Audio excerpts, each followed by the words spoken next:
Hey, what's going on, guys? EL70 here, and today I got a new blaster to show you guys that I got in the mail.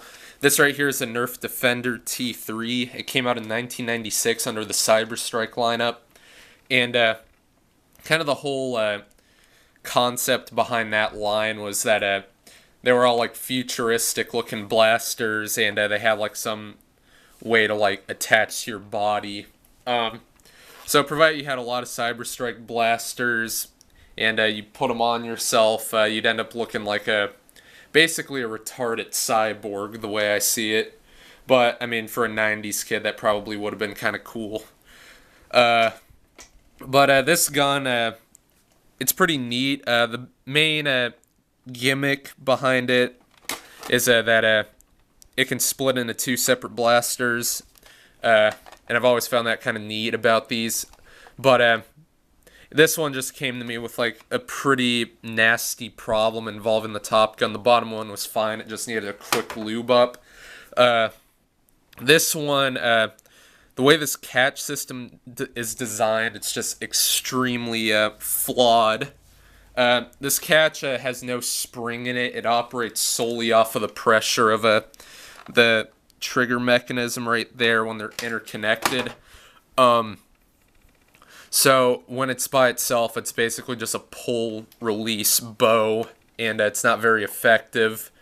But the way this catch is designed, it's almost like hook-shaped. So it ended up grinding down the notch in the plunger rod over the years, and it basically just stopped working altogether. So I had to open it up, and I tried repairing the notch with epoxy putty, but the catch ended up like chipping away at the epoxy over time, and it just broke. So that was a complete failure. So I ended up cutting a new notch a little bit ahead of the original one. So I ended up gaining like an extra inch of a spring compression, which is good. So it's a little bit more powerful. And I cut this notch a little bit deeper and more at an angle, so that way the hook could catch into it a lot easier.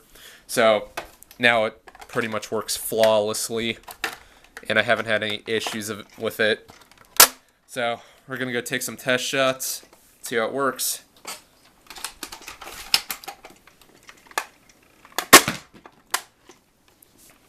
Just like that, and I'm gonna go fire the last couple of shots with them separated.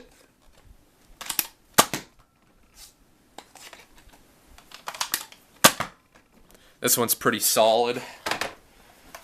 I'll do the top one. Normally this would be pull release, but as you can see, it catches by itself. It's pretty neat. So overall, I really like this. It's super comfortable, and I think it's pretty cool looking, but it's a little bit impractical for like kind of war use the way it is right now, and plus there's a million other guns nowadays that already outrange it, so there really isn't any point in using it stock in the first place. I do have plans for this thing, since I've already kind of did some extensive stuff on the inside of it just to get it working the way it is right now. So what I'm going to end up doing is I'm going to go take the lower gun, and this shell is huge, and it's only got a night finder sized plunger tube inside of it, so I'm going to go take one out of a big bad bow and put it in this thing.